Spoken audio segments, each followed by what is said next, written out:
बारिश की बूंद भले ही छोटी हो, लेकिन उनका लगातार बरसना बड़ी नदियों का बहाव बन जाता है। वैसे ही हमारे छोटे छोटे प्रयास भी जिंदगी में बड़ा परिवर्तन ला सकता है। नमस्कार दोस्तों, आप देख रहे हैं जीके संसार और आज डेट है 12 जनवरी 2021 और हम सब डिस्कस करने वाले हैं सभी इंपॉर्टेंट करंट अफेयर्स क्वेश्चंस जो कि हमारी एग्जामिनेशन पॉइंट ऑफ व्यू से इंपॉर्टेंट होगा। तो अगर आप हमारे चैनल पे पहली बार आ रहे हैं तो चैनल को सब्सक्राइब कर लीजिएगा और बेल आइकन को जरूर प्रेस कीजिएगा, जिससे कि सभी नई वीडियो की नोटिफिकेशन आप तक पहुंच सके। और पीडीएफ के लिए टेलीग्राम चैनल को ज्वाइन कीजिएगा, जिसका लिंक हमने आपको नीचे डिस्क्रिप्शन बॉक्स में दे रखा है। तो चलिए सेशन की तरफ बढ़ते हैं और सबसे पहले वन लाइनर के थ्रू जो इंपॉर्टेंट क्वेश्चंस हैं उन्हें डिस्कस कर लेते हैं। तो केंद्रीय औद्योगिक सुरक्षा बल यानी सीआईएसएफ के 28वें महानिदेशक के रूप में जो नियुक्त किया गया है वो किया गया सुबोध कुमार जायसवाल को। याद रखिएगा, 28वें महानिदेशक जो सीआईएसएफ के बने हैं वो सुबोध कुमार जायसवाल बने हैं। वह भारतीय बल्लेबाज जो ऑस्ट्रेलिया के खिलाफ सभी प्रारूप में यानी कि टी20, टेस्ट, वनडे इन तीनों फॉर्मेट में 100 छक्के लगाने वाला विश्व का पहला खिलाड़ी बन गया है, वह रोहित शर्मा। किस देश की सेना ने स्वदेशी रूप से विकसित guided multi launch rocket system फतह 1 का सफल उड़ान परीक्षण पूरा किया है? तो है पाकिस्तान। टेस्ट क्रिकेट में 6000 रन बनाने वाला 11वां भारतीय बल्लेबाज कौन बना है? तो है चेतेश्वर पुजारा। पूर्व भारतीय कप्तान एम एस धोनी इंस्टाग्राम पर जिस क्रिकेटर के बाद 3 करोड़ से ज्यादा फॉलोअर्स वाले दूसरे क्रिकेटर बन गए हैं वो है विराट कोहली। ठीक है, पहले स्थान पे विराट कोहली और दूसरे स्थान पे है एम एस धोनी। ठीक है, चल और कुछ क्वेश्चंस को देखते हैं। अमेरिका ने किस देश के साथ राजनयिकों के आपसी संपर्क बहाली पर लगे सभी प्रतिबंध हटा लिए हैं? तो है ताइवान। ठीक है, ताइवान के साथ जो प्रतिबंध थे वो सभी खत्म कर लिए। ठीक है, विश्व हिंदी दिवस कब मनाया जाता है? 10 जनवरी को। ठीक है, विश्व हिंदी दिवस 10 जनवरी। गुजरात के 4 बार के मुख्यमंत्री और कांग्रेस के दिग्गज नेता माधव सिंह सोलंकी का 94 वर्ष की उम्र में निधन हो गया। श्रीलंका के 29 वर्षीय बल्लेबाज ने अंतर्राष्ट्रीय क्रिकेट से संन्यास लिया है, वो है सेहान जयसूर्या। याद रखिएगा, सेहान जयसूर्या जो हैं उन्होंने अंतर्राष्ट्रीय क्रिकेट से संन्यास ले लिया है। 100 वर्ष से अधिक अवधि के सेवा के लिए विश्व मौसम विज्ञान संगठन यानी WMO द्वारा सेंटिनियल ऑब्जर्वेशन स्टेशन का जो दर्जा है वह किसे दिया गया है? तो दिया गया है पटना मौसम विज्ञान वेधशाला को। तो ये था इंपॉर्टेंट वन लाइनर। अब हम बात करते हैं अपने आज के क्वेश्चंस के बारे में। तो अमेरिकी सेना के पहले मुख्य सूचना अधिकारी कौन बने हैं? तो ये बने हैं राज अय्यर। भारतीय अमेरिकी डॉक्टर राज अय्यर ने अमेरिकी सेना के पहले मुख्य सूचना अधिकारी के रूप में पदभार संभाला है। जुलाई 2020 में पेंटागन द्वारा पोस्ट बनाने के बाद से भारतीय अमेरिकी जो डॉक्टर राज अय्यर हैं इनको अमेरिकी सेना के पहले मुख्य सूचना अधिकारी के रूप में नियुक्त किया गया था और वर्तमान में अय्यर सेना के सचिव के प्रमुख सलाहकार के रूप में कार्य कर रहे हैं और वह अमेरिकी सेना के आईटी कार्यों के लिए 16 बिलियन अमेरिकी डॉलर के वार्षिक बजट का पर्यवेक्षण करेंगे। तो यहाँ पे सही आंसर जो रहेगा वो रहेगा आपका ऑप्शन सी। अगर अमेरिका की हम बात करते हैं, यूनाइटेड स्टेट ऑफ अमेरिका की बात करते हैं, तो इसका जो कैपिटल है वाशिंगटन डीसी है और सबसे बड़ा शहर है न्यूयॉर्क है। यहाँ पे जो करेंसी चलती है वो चलता है यूएसडी। और मैं आपको बताऊं कि यहाँ पे जो अभी वर्तमान में जो प्रेसिडेंट है डोनाल्ड ट्रंप है, लेकिन 20 जनवरी को ओथ लेने के बाद वहां के जो प्रेसिडेंट हो जाएंगे वो हो जाएंगे जो बाइडेन। ठीक है, चलिए आगे देखते हैं। अगला क्वेश्चन कहता है कि न्यूयॉर्क स्टॉक एक्सचेंज ने चीन की कितनी कंपनियों को डीलिस्ट कर दिया है? तो कितनी है? तो है 3 कंपनियां। कौन कौन सी है भाई? चाइना टेलीकॉम, चाइना मोबाइल और चाइना यूनिकॉर्न जो है हांगकांग। इसको न्यूयॉर्क स्टॉक एक्सचेंज जो है इसमें डिलिस्ट कर दिया गया है और इन कंपनियों में ट्रेडिंग जो है 7 से लेकर 11 जनवरी के लिए स्थगित किया गया था। ठीक है, यानी कि कल तक इसमें क्या था? बैन किया गया था। ठीक है, चल चाइना की अगर हम बात करते हैं, चाइना का जो कैपिटल है आप सब जानते हैं बीजिंग है और सबसे बड़ा जो शहर है यहाँ का संघाई है। यहाँ पे जो करेंसी चलती है रेनबी और युआन चलता है। साथ ही साथ याद रखिएगा कि यहाँ पे जो प्रेसिडेंट है वो है शी जिनपिंग। ठीक है, चलिए अगला प्रश्न देखते हैं। अगला प्रश्न है कैरकल निम्न में से किस प्रकार का वन्य जीव है? कैरकल क्या है? एक वन्य जीव है, तो ये किस प्रकार का है? तो यहाँ पे जो सही आंसर रहेगा वो क्या रहेगा? बिल्ली है। ठीक है, क्या है? बिल्ली है। कैरकल जो है क्या है? एक बिल्ली है।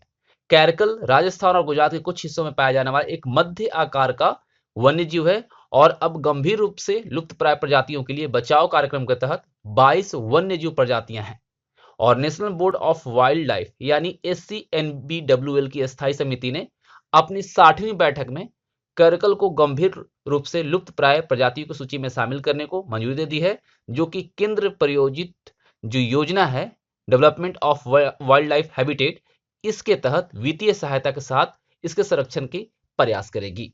तो आपको मैं बताऊं, ये बहुत इंपॉर्टेंट है आपकी एग्जामिनेशन पॉइंट ऑफ व्यू से, तो इसे आप नोट कर लीजिएगा। ठीक है, अगला प्रश्न देखिए। अगला प्रश्न है, किसने लीगल एंटिटी आइडेंटिफायर की शुरुआत की है? और यह एक 20 अंकीय संख्या है। क्या? लीगल एंटिटी आइडेंटिफायर, ठीक है, LEI की शुरुआत जो किया गया है, ये कितने अंक का है? 20 अंक का है। तो किसके द्वारा किया गया? तो ये किया गया है भारतीय रिजर्व बैंक के द्वारा, यानी कि RBI के द्वारा। भारतीय रिजर्व बैंक ने लीगल एंटिटी आइडेंटिफायर जो है यानी LEI की शुरुआत किया है, और ये 20 अंकीय संख्या है, जिसका उपयोग हम दुनिया भर में वित्तीय लेन देन के लिए, विशेष रूप से पार्टियों की पहचान करने के लिए किया जाता है। नेशनल इलेक्ट्रॉनिक्स फंड ट्रांसफर, जिसको हम कहते हैं NEFT, और रियल टाइम ग्रॉस सेटलमेंट, जिसको हम RTGS के तौर पर जानते हैं, इसके माध्यम से किए गए सभी लेन देन पर 50 करोड़ रुपए से अधिक की राशि के सभी फंड ट्रांसफर के लिए यह संख्या जो है अनिवार्य कर दिया गया है। तो याद रखना है आपको क्या, कि RTGS और NEFT जो हम करते हैं, तो इसके माध्यम से जो भी लेन देन होगा, अगर 50 करोड़ से अधिक हम करते हैं, तो उसके लिए यह जो है 20 अंकीय संख्या अनिवार्य कर दिया गया है, यानी कि लीगल एंटिटी आइडेंटिफायर, इसको क्या कर दिया गया? अनिवार्य कर दिया गया। और दुनिया भर में वित्तीय लेन देन में शामिल होने वाली विशिष्ट पार्टियों की पहचान करने में यह मदद करेगा। ठीक है, तो यहाँ पे सही आंसर क्या रहेगा? आपका ऑप्शन सी। अब हम थोड़ा RBI के बारे में बात कर लेते हैं। तो RBI जो है यानी रिजर्व बैंक ऑफ इंडिया, इसका हेड क्वार्टर जो है मुंबई महाराष्ट्र में है। इसकी जो स्थापना हुई थी 1 अप्रैल 1935 में हुआ था। और अगर आपसे पूछा जाए कि कौन सा एक्ट के थ्रू हुआ था, तो according to Reserve Bank of India Act 1934, ठीक है, 1934 का जो एक्ट है उसके अकॉर्डिंग ये स्थापित हुआ था 1 अप्रैल 1935 को। और इसको नेशनलाइज जो किया गया, राष्ट्रीयकरण जो हुआ 1 जनवरी 1949 को हुआ था। यहाँ पे अगर हम गवर्नर की बात करते हैं, तो शक्तिकांत दास गवर्नर है वर्तमान में RBI के। ठीक है, चलिए अगला प्रश्न देखिए। अगला प्रश्न है, हेनले पासपोर्ट सूचकांक 2021 में भारत किस स्थान पर है? तो इसमें जो भारत का स्थान मिला है वो 85वां मिला है। ठीक है, 85th। यह सूचकांक जो है हेनले ग्लोबल मोबिलिटी रिपोर्ट का एक हिस्सा है, जिसे international survey company Henley and partners द्वारा जारी किया जाता है। यह जो सूचकांक है दुनिया के सभी पासपोर्ट की क्रमबद्ध रैंकिंग करता है, और यह बताता है कि किसी एक विशेष देश का पासपोर्ट धारक कितने देशों में बिना वीजा या पूर्व वीजा के यात्रा कर सकता है।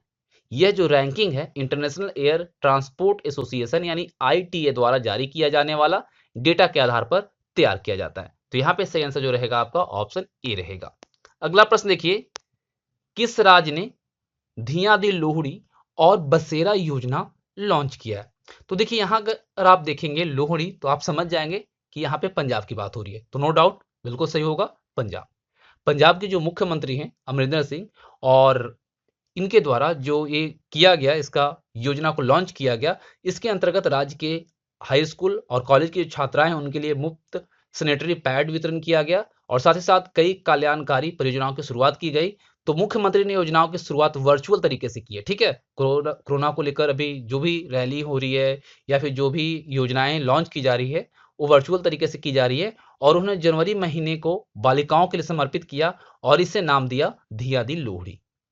और उन्होंने धिया दी लोहड़ी का शुभारंभ करते हुए प्रतीक रूप में 5 लड़कियों को और उनकी माताओं को 5100 रुपए की सगुन और बेबी किट सौंपी। ठीक है, तो अगर हम पंजाब के बारे में बात करते हैं, तो पंजाब का जो कैपिटल है वो चंडीगढ़ है, और सबसे बड़ा जो शहर है वो लुधियाना है। अगर हम जनसंख्या की बात करते हैं 2011 के अकॉर्डिंग, तो यहाँ पे 2,77,43,338 जनसंख्या है। जनसंख्या घनत्व की अगर हम बात करते हैं, डेंसिटी की बात करते हैं, तो 551 पर किलोमीटर स्क्वायर है। और क्षेत्रफल की अगर हम बात करें, तो यहाँ पे 50,362 किलोमीटर स्क्वायर क्षेत्रफल है। और नंबर ऑफ डिस्ट्रिक्ट की अगर हम बात करते हैं, जिलों की संख्या की, तो है 22। ठीक है, इसका गठन कब हुआ था? 1 नवंबर 1966 को। वर्तमान में जो गवर्नर है विजेंद्र पाल सिंह बदनौर है, और मुख्यमंत्री है अमरिंदर सिंह। ठीक है, यहाँ पे जो विधानमंडल है एक सदनीय है। विधानसभा की सीटों की संख्या 117, और यहाँ पे लोकसभा की सीट है 13, और राज्यसभा की सीट है 7। अब देखिए पंजाब हम लोगों ने देखा, पंजाब आखिर इसका नाम क्यों पड़ा? इसके पीछे है जो पंजाब शब्द है वो फारसी के शब्द पंज यानी कि पांच और आब पानी के मेल से बना है, जिसका शाब्दिक अर्थ होता है पांच नदियों का क्षेत्र। ठीक है, और आपसे अक्सर क्वेश्चन पूछा भी जाता है कि पांच नदियों का क्षेत्र किसे कहा जाता है, तो पंजाब को कहा जाता है। और ये फारसी शब्द जो है संस्कृत के पंचनाद के आधार पर हुआ था, जिसका अर्थ जो है वही होता है पांच नदियों का क्षेत्र। और ये जो पांच नदियां हैं वो सतलुज, ब्यास, रावी, चिनाब और झेलम है। और धार्मिक आधार पर जो आपको पता है कि 1947 में भारत का विभाजन हुआ, इसके दौरान चिनाब और झेलम जो है वो पाकिस्तान में चला गया और बाकी तीन इंडिया में रह गए, लेकिन ये पांच नदियों का क्षेत्र की वजह से ही पंजाब को नाम पड़ा है। ठीक है, तो इस तरीके से जो इंपॉर्टेंट क्वेश्चन थे हमने आपको इस वीडियो के थ्रू दी है, जो कि वन लाइनर के थ्रू भी आपको यहाँ मिला और ऑब्जेक्टिव क्वेश्चन के थ्रू भी। तो ये काफी इंपॉर्टेंट है आपके आने वाले सभी प्रतियोगी परीक्षाओं के लिए, तो आप इसे मिस मत कीजिएगा। और पीडीएफ आप टेलीग्राम चैनल में जाकर डाउनलोड कर लीजिएगा, और कैसा लगा आप हमें कमेंट बॉक्स में जरूर बताइएगा। Thanks for watching, have a nice day.